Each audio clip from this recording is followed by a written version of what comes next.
Bonjour Patricia. Bonjour Eliane. Alors Patricia, je vois que vous avez fait un livre. D'abord déjà la couverture est très particulière. C'est Danser avec la vie. Ça veut dire quoi? Ça veut dire prendre tout ce que la vie a de bon à nous donner et puis se rendre compte que la vie finalement c'est une magnifique partition avec des notes de joie et puis qu'elle demande qu'à nous enlacer pour vivre dans un présent magnifique. Vous l'avez écrit ce livre dans quelle énergie? Qu'est-ce qui vous a poussé à écrire ce livre? Oula, d'abord c'était un carnet de guérison d'un cheval. Ça c'était vraiment le début du livre. C'était finalement un fil rouge pour moi, un fil conducteur. Et puis je me suis rendu compte quand je me suis lancée dans l'écriture de cet ouvrage, qu'au fil des jours, quand on entreprend un chemin de guérison, il y a des hauts et il y a des bas. Mais je m'étais tellement ouvert à toutes les énergies qui se passaient autour de nous que des petites choses qui étaient finalement insignifiantes comme le chant d'un oiseau ou un renard qui passe devant la voiture prenaient une dimension toute différente et je les ai notées. Et puis finalement, je me suis rendu compte que tout ça, c'était la toile de vie des chamans.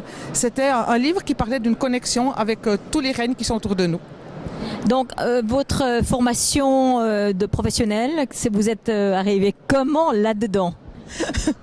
Mon côté rebelle.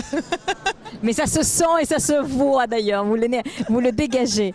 Mais comment, en fait, votre base au départ, vous étiez dans quoi? Puis après, comment vous avez fonctionné pour dire j'ai envie de... Voilà, je suis un peu... C'est comme si je murmure à l'oreille du cheval. Non. Des chevaux, c'est pas ça du tout. Non, c'est le cheval qui murmure à la mienne. C'est le cheval qui murmure à la mienne. On est dans un cas inversé.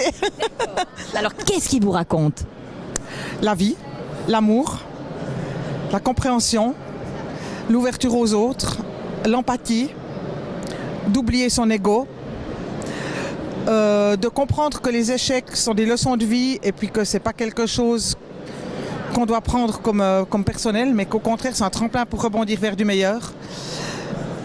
La confiance en soi, c'est déjà pas mal, non?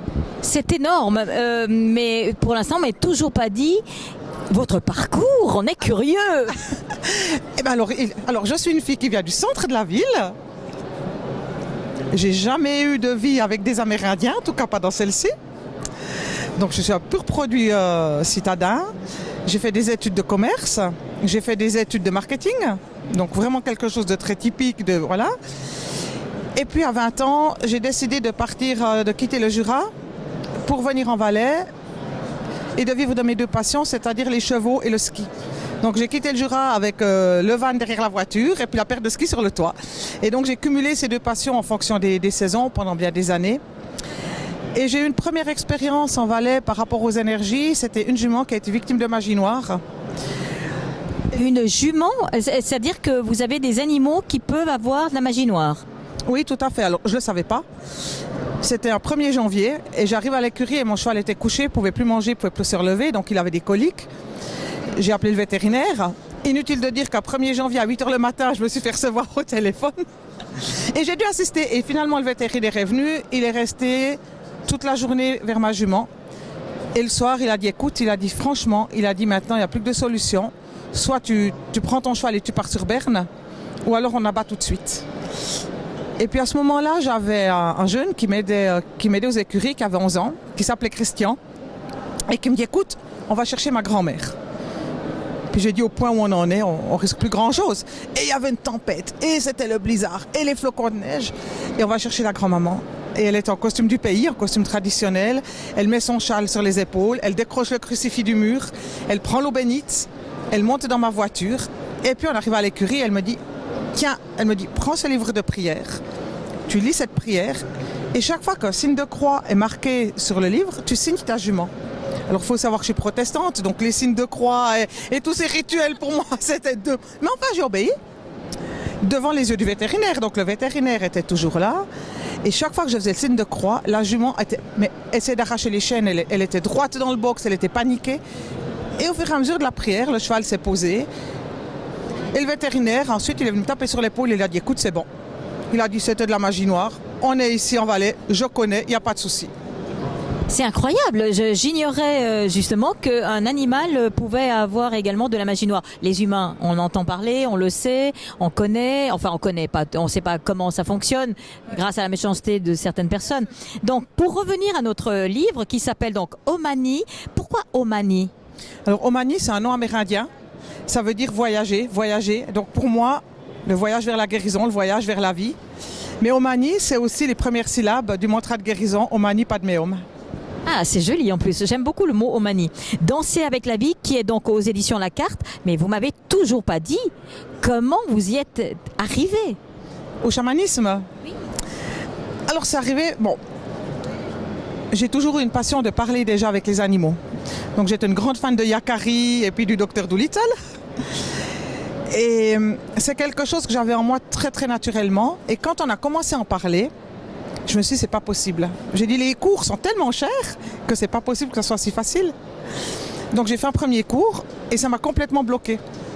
Parce que le cours était tellement cadré alors que je faisais instinctivement que j'ai pu retrouver mon fil rouge, mon fil conducteur. Et c'est quelque chose qui s'est un petit peu perdu jusqu'au décès de ma mère. Et quand ma maman est décédée, je venais de commencer une nouvelle formation d'orthopédiste pour chevaux et les sabots de ma jument ne poussaient pas. Donc c'est un grand souci pour moi. Et durant les 3 jours entre le décès de ma maman et l'enterrement, je ne sais plus exactement quel jour, je vais au parc, je prends les sabots de ma jument dans la main et les sabots se mettent à me brûler, mais comme si c'était vraiment une brûlure de feu. Et les sabots en une nuit avaient poussé de plus d'1 centimètre, ce qui techniquement est absolument impossible.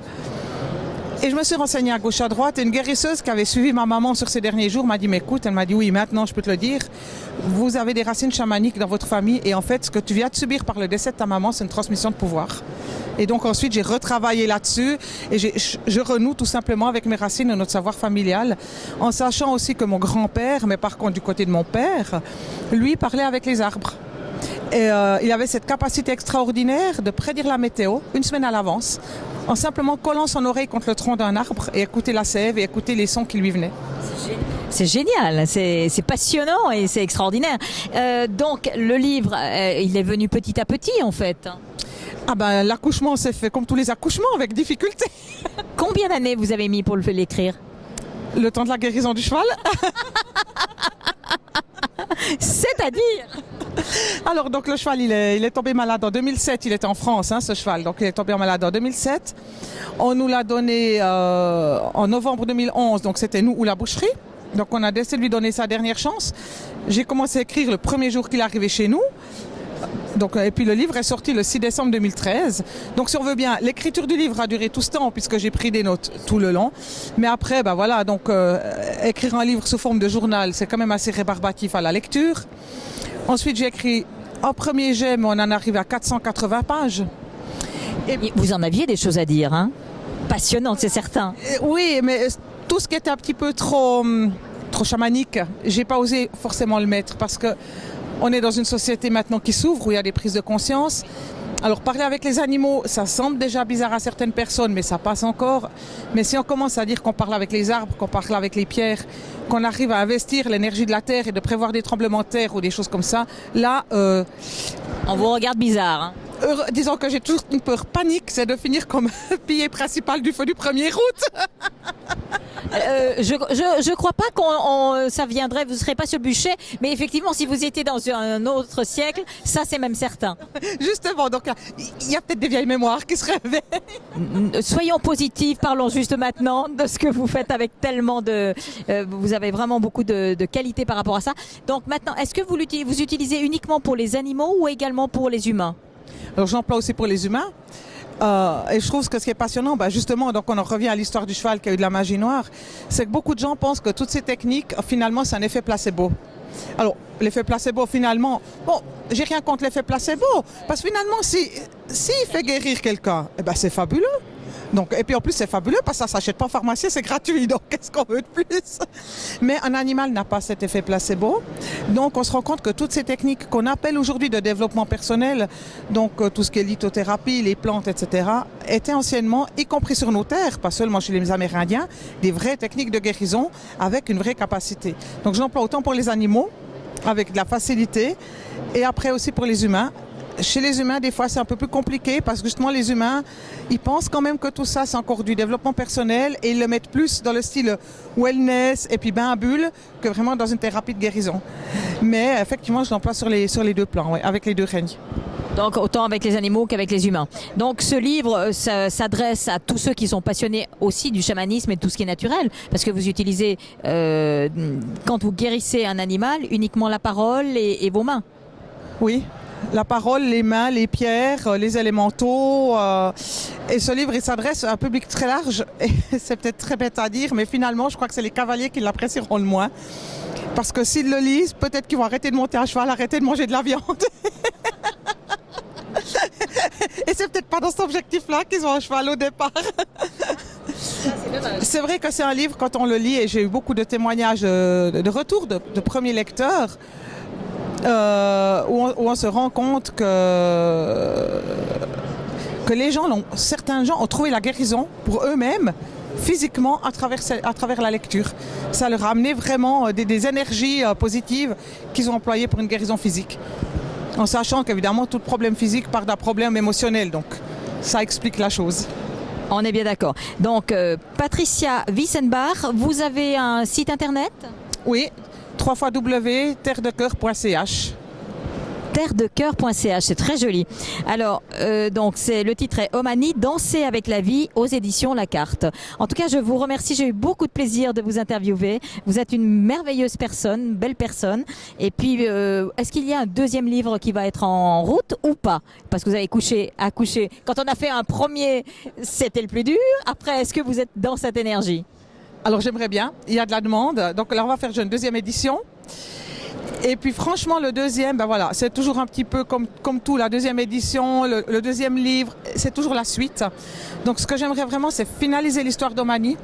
C'est-à-dire que cette année, à l'automne, j'aimerais pouvoir partir en randonnée avec tout le troupeau, donc avec les 6 chevaux, monter ce cheval en entière liberté, donc sans rêne, sans licol, sans bride, sans mort, enfin vraiment sur les connexions télépathiques et en faire un film où le livre sera qu'un support du film.